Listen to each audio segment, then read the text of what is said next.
Voilà, on y est, hein, c'est le retour de la volatilité sur les marchés. Il faut qu'on en parle avec vous. Bonjour Pierre. Bonjour David. Pierre Sabatier, économiste, président du cabinet PrimeView. On a eu ce trou d'air d'hier de 2% à la baisse sur toutes les bourses dans le monde. Ça remonte aujourd'hui, ce qui est une bonne chose, parce que ça pourrait corriger sur plusieurs jours. Donc Oui. c'est ce qui nous fait dire que c'est peut-être pas si grave que ça. Mhm. Mais c'est vrai qu'on a eu un été qui était calme. On a eu 8 mois de hausse, 8 mois sur 8 avec des marchés haussiers. On sent que ça va turbuler un peu sur la fin d'année et qu'on est rentré manifestement dans une zone de turbulence. Disons qu'on a été habitué à avoir des planètes totalement alignées sur les marchés. Je pense que déjà, l'incertitude, alors c'est intéressant d'ailleurs de voir à quel point finalement les gens deviennent hésitants, à savoir dès qu'il y a un petit grain de sable, voilà, et tout le monde est un peu chez les investisseurs à l'affût d'une nouvelle qui pourrait nous faire changer de cap et notamment d'un point de vue négatif. Tout sert un peu de prétexte à la consolidation. Mais je pense que c'est déjà le symptôme de deux phénomènes. Un, comme vous l'évoquiez, ça fait des mois et des mois que les marchés en fait sont très bien orientés parce qu'ils ont été portés par des fondamentaux, des politiques monétaires. On a eu de la visibilité surtout sur de la microéconomie, les chiffres des entreprises, de la visibilité surtout. Mais le fait est que les marchés sont des Sauf acteurs la crise sanitaire. anticipateurs. On manquait de visibilité sur la crise sanitaire. Oui, pour l'instant. Oui, mais même cela elle revenait, mais à chaque fois, en fait, les impacts économiques, puisque c'est quand même... Étaient contrebalancés par des politiques budgétaires et monétaires. Politiques budgétaires, et même l'effet vaccination faisait que l'impact réel dans les arrêts, je dirais les reconfinements ou les pseudo-reconfinements ou les contraintes associées avaient de moins en moins d'impact dans la vie réelle, la vie économique réelle. Donc on va dire que tout ça a amené un paquet de visibilités qui ont été anticipées par les marchés. Parce qu'il ne faut pas oublier qu'un investisseur, il n'achète pas pour ce qu'a fait une entreprise, mais pour ce qu'elle va faire. Ouais. C'est pour ça que c'est assez simple, historiquement parlant. Chaque mouvement, que ce soit des récessions ou des reprises, sont toujours anticipés avec 6, 9, 12 mois d'avance par les marchés financiers. Parce que quand vous êtes investisseur, encore une fois, vous achetez le futur, pas le passé. Et donc la question fondamentale, c'est qu'à force d'avoir intégré dans les cours boursiers les très bonnes nouvelles qui abreuvaient en fait donc notre environnement économique, etc., et financier, eh bien vous retrouvez un niveau d'altitude qui est élevé. Et en gros, nous avons les symptômes des prémices, en gros, d'un petit vertige des investisseurs qui se disent « Ouh là là, on est quand même tout en haut en termes de niveau de valorisation, tout est très cher. » Donc c'est un retour sur Terre. Et donc, retour sur Terre, après, évidemment, retour sur Terre. Qu'est-ce que ça veut dire, retour sur Terre? La question fondamentale, c'est est-ce qu'on sort d'un grand mouvement, d'un grand marché haussier, d'un grand bull market sur tous les actifs risqués, mais même les obligations d'ailleurs, tous les actifs en fait ont monté, et est-ce qu'on rentre dans un marché qui, de fait, deviendrait baissier, ou finalement un marché qui doit réapprendre à vivre au niveau actuel. Notre conviction forte, c'est qu'en réalité, on passe de ce qu'on appelle un bull market à un wave market, un marché d'oscillation autour des niveaux actuels, parce qu'on a des niveaux de prix qui sont élevés, on aura du mal à aller beaucoup plus loin, mais pour autant, il ne faut pas verser dans un excès d'optimisme, les nouvelles qui nous arrivent ne devraient pas en tout cas amener les marchés à corriger substantiellement, c'est-à-dire que ce ne sont pas des mauvaises nouvelles.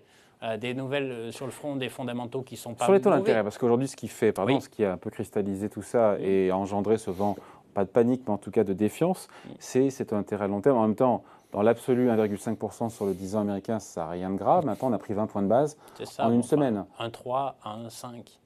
Mais quand on voit justement ce mouvement de 1,3 à 1,5, ce que ça engendre, mais sur les marchés actions, on se dit qu'il ne faudrait pas que ça aille trop vite non plus. Les internautes qui nous occupent me disent mais bon sang, qu'ils ont quand même le focus, la lentille en fait très pointée vers ce sujet-là. On est passé de 1,3 à 1,5. Est-ce que ça vaut?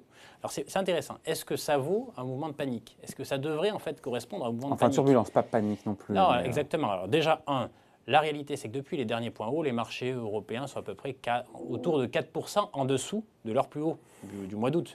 Donc 4% de consolidation quand vous avez fait en fait des progressions de 30%, ou de 20, 25, enfin ça dépend de quel point bas vous prenez, mais enfin des progressions continues sans aucune respiration de 5%, de 40% de suite.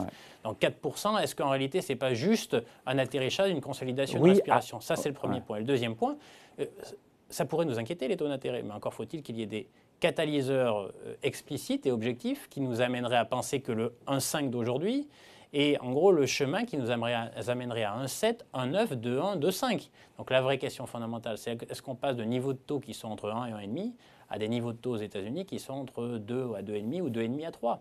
Et là, pour le coup, pour ça, il faut revenir en fait aux fondamentaux économiques. Est-ce qu'aujourd'hui, on a des fondamentaux qui réclament des taux qui nous permettraient d'imaginer en fait des taux qui remontent à 2 à 2,5? Jeannette Yellen nous dit l'inflation en fin d'année aux États-Unis, ce sera 4%. Oui, on sera encore à 4%. Oui, parce qu'on est au-delà, on est à 5%. Mais Jay Powell vous dit, Christine Lagarde vous dit toujours la même chose.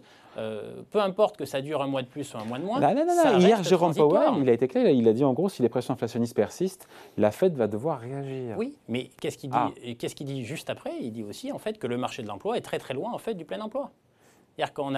Chacun peut entendre ce qu'il veut avec ça. Voilà, exactement. Non, la réalité, c'est qu'aujourd'hui, à ces niveaux de valorisation, on n'imagine pas les autorités, notamment monétaires, y compris budgétaires, mais monétaires, prendre le risque de casser... D'avoir la main un peu trop lourde. Voilà, d'avoir la main trop lourde. C'est-à-dire qu'en gros, il ne faut pas oublier d'où on vient. C'est-à-dire que les actions, en réaction des autorités monétaires, en fait, ça n'est pas du jour au lendemain. C'est-à-dire qu'en gros, on a en fait un certain nombre d'années d'expérience en termes de gestion de politique monétaire et surtout de la manière dont les autorités en fait ont géré la politique monétaire. De plus en plus, on s'aperçoit que les autorités en fait sont complètement tétanisées par l'idée de rompre la dynamique dans laquelle nous sommes entrés. Et donc, c'est pour ça qu'elles appuieront en fait sur la détente, mais avec vraiment une grande parcimonie. Et depuis le départ, ça fait 6 mois qu'on vous le dit, en fait, on souscrit d'ailleurs au caractère transitoire de l'inflation. C'est le premier point. Et le deuxième point, on surestime la dynamique de nos économies, à savoir que les marchés de l'emploi sont très loin en fait de nécessiter des vraies inflations de second tour. Et donc, en réalité, on surestime aussi les contraintes qui pèsent dans la psychologie des dirigeants des banques centrales. Mais encore une fois, si la Fed et la BCE se trompaient. Et là, quand il dit, encore une fois, si jamais ça persiste, l'inflation, on va devoir réagir, est-ce qu'il n'est pas en train de se donner une porte de sortie? Et si d'aventure, encore une fois, est-ce que les marchés sont prêts à un resserrement monétaire plus rapide qu'attendu parce que l'inflation serait un peu plus persistante, un peu plus longue, à un niveau un peu plus élevé, sans que ce soit dramatique? Alors, bien sûr que non. C'est-à-dire qu'en gros, les niveaux de valorisation actuels... Je pense qu'il ne faut pas sous-estimer ce scénario-là. Alors, ça, c'est un scénario de stagflation. Alors là, pour le coup, si vous êtes convaincu... les grands mots, tout de suite, les grands mots. Oui, si, c'est parce que si, en gros, la politique monétaire doit changer, enfin, les autorités doivent changer leur fusil d'épaule, ça veut dire qu'on rentre avec des vraies pressions inflationnistes. Il y a un peu plus d'inflation, un peu moins de croissance. C'est pas bon, ça. Et non, c'est pas bon du tout. Et pour le coup, il n'y a strictement aucune chance que pour que les actifs restent à ces niveaux-là. Parce que ça veut dire que les taux montent, l'obligataire baisse, c'est-à-dire que les actions, en fait, corrigeront très fortement. Par contre, ce qui est intéressant, c'est de voir qu'est-ce qui a baissé dans ces 20 points de base de plus sur les taux d'intérêt, qu'est-ce qui a baissé sur les marchés actions. Alors là, pour le coup, c'est intéressant. C'est-à-dire que c'est essentiellement les secteurs technologiques et ceux à forte visibilité. En termes de modèle économique, c'est ce qu'on appelle les valeurs de croissance, concrètement. Pourquoi? Parce qu'elles sont très sensibles au niveau de taux d'intérêt, au regard en fait, de l'actualisation des flux de dividendes, enfin peu importe les raisons techniques. Parce que c'est-à-dire que la manière dont on valorise une action, en fait, c'est tout simplement l'actualisation des flux futurs qu'elle va générer. Donc, en gros, la visibilité, forcément, une action, on peut acheter plus cher une action parce que vous avez plus de visibilité sur sa capacité à générer des profits et donc à vous distribuer du dividende à terme. Et donc, vous actualisez tous ces flux avec les taux d'intérêt. Donc, plus le niveau de taux est élevé, plus vous... C'est ce qu'on apprend à l'école. Voilà, vous les achetez moins cher. C'est pour ça que la sensibilité, il ne faut pas s'étonner, la sensibilité des valeurs technologiques, par exemple, au taux d'intérêt, à une remontée des taux d'intérêt est très forte. Donc, la réalité, c'est que si jamais on est vraiment dans la situation de stagflation, alors là, pour le coup, je vous invite à vraiment acheter une couverture et vous protéger. Parce que quand on arrive là à voir un pétrole, encore une fois, à $80 le baril, même si ça s'est retombé un petit peu derrière, évidemment, c'est bon pour Total Energy, on est content pour eux, mais pour le reste de la cote, c'est pas très bon et ça pousse mécaniquement l'inflation plus haut. Ça va tester un peu les nerfs des banques centrales. Oui, mais non, parce que l'inflation qui intéresse la banque centrale, c'est l'inflation de second tour. Aux États-Unis, la façon sous-jacente, elle est quand même à quasiment à 4. Elle est plus élevée, mais l'inflation, en fait, dans les salaires, elle n'est pas là. Si vous retraitez en fait l'évolution des revenus par rapport au niveau d'inflation actuel, même au contraire, on est plutôt face à de la déflation salariale. C'est-à-dire qu'il faut comprendre quels sont en fait les indicateurs qui vont pousser une banque centrale à resserrer la vis ou pas. Concrètement, là qu'on resserre la vis ou pas, que les banquiers centraux en fait resserrent la vis ou pas, c'est-à-dire qu'en gros, on va retirer du carburant de l'économie pour que ça ralentisse. Ça va avoir quoi comme conséquence sur les prix du pétrole ou les prix du charbon? Les prix du charbon, ils montent en Chine pour des raisons politiques, parce que les évolutions de la réglementation environnementale fait qu'on produit moins. C'est pas parce que ça va trop vite en réalité. Il ne faut pas se tromper sur la nature, sur l'origine en fait du phénomène. Donc, c'est-à-dire qu'on a des connexions entre inflation des prix des matières premières, mais qui est déconnectée de la dynamique économique sous-jacente de nos économies. Et c'est ça que regardent en réalité nos banquiers centraux. C'est pour ça qu'il y a une forme de dissonance. Vous avez raison, il y a de l'inflation, mais de l'inflation essentiellement des coûts de production, mais il n'y a pas de surchauffe dans nos économies. Et c'est la bonne nouvelle. Et c'est la bonne nouvelle, voilà, en tout cas, il ne faudra pas que ça dure trop longtemps, parce que quand même, in fine, si jamais l'inflation des coûts de production perdure, alors qu'on n'a pas de capacité donc pour les entreprises à refléter cette augmentation des coûts de production, les prix de vente, c'est les marges qui vont diminuer. Et là, et c'est là où je me dis que les investisseurs sont peut-être pris en tenaille, d'un côté entre ces hausses de taux et ces révisions des croissances bénéficiaires sur fond d'inflation et donc de marges qui sont un petit peu, réduites. C'est ça aujourd'hui, avec cette prise de conscience que voilà qu'il y aura moins de liquidités des banques centrales et donc on entre dans un nouveau paradigme. Alors là où c'est vrai, c'est que pour nous, il y a des changements majeurs. C'est-à-dire que nous avons été habitués à avoir des bonnes nouvelles sur le front de la politique monétaire. Elles resteront bonnes, c'est ce que je vous dis aujourd'hui, mais elles vont forcément ralentir un petit peu. Deux, nous avons été habitués à avoir surtout des flux de très bonnes nouvelles sur le front des entreprises et des chiffres diffusés par les entreprises, de la microéconomie.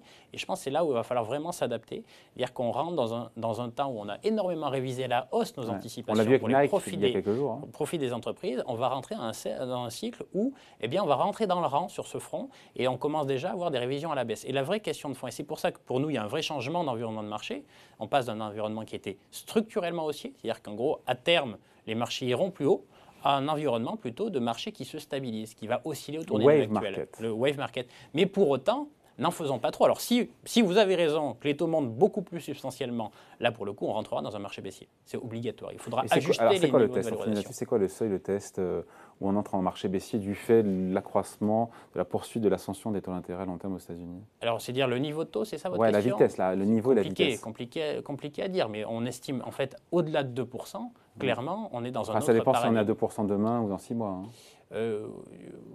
Oui et non, parce que en fait, en valeur absolue, en fait, ce qui se passe, c'est que là, les internautes parce que 2% demain, c'est ignoble. 2% demain, c'est un cataclysme. Et là, pour le coup, vous verrez, en fait, le secteur techno va à la cave. Donc, va perdre 10, 15, 20% en très, très peu de temps. Non, mais ça, personne n'y croit, mais 2% dans 6 mois... Oui, mais 2% dans 6 mois, ça veut dire quoi? Ça veut dire que la machine se grippe. Parce que, quand même, nous avons été alimentés par... notamment le marché immobilier. Prenez l'exemple. Là, c'est concret, que ce soit maintenant ou dans 6 mois. Quand vous financez en fait votre acquisition immobilière à 1,2, 1,3, 1,5%, votre emprunt pour l'acheter, versus 2%, il va se passer quoi? Il va se passer qu'à 2%, eh bien en fait, vous devez acheter moins cher. Donc le marché de l'immobilier qui est extrêmement dynamique aujourd'hui, il va se retourner. Ouais. Or aujourd'hui, est-ce que vous avez regardé le contenu en emploi? Les créations d'emplois aujourd'hui dans beaucoup de secteurs d'activité dans le monde, ils reposent sur quoi? Sur finalement un vieux secteur cyclique qui s'appelle la construction. Ou la rénovation. Alors, pas la construction de neuf chez nous, ça fait l'une des journaux, mais il faut quand même avoir en tête qu'on n'a jamais été aussi au top en termes de volume de transactions dans l'immobilier. On est à plus de 1 100 000 sur un an, c'est gigantesque. Il se passe que si vous augmentez les taux d'intérêt, les conditions de financement des agents privés, des ménages et des entreprises de 0,5 à 0,8%, eh bien concrètement, vous allez tout de suite le voir dans l'économie réelle. Et là, ça ne sera pas bon non plus pour les chiffres des entreprises, parce que d'un côté, vous avez augmentation des coûts de production. Si jamais en fait, vous ralentissez trop la machine, en fait, vous pèserez aussi sur le chiffre d'affaires, en fait, sur le vente, sur les ventes associées, parce que les gens ont moins de moyens pour pouvoir acheter.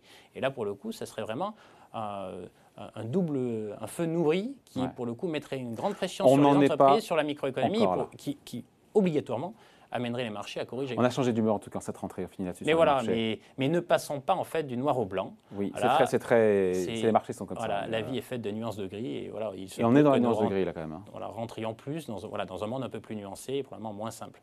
Allez, explication signée Pierre Sabatier, économiste et président du cabinet PrimeView. Merci Pierre. Merci David. Salut.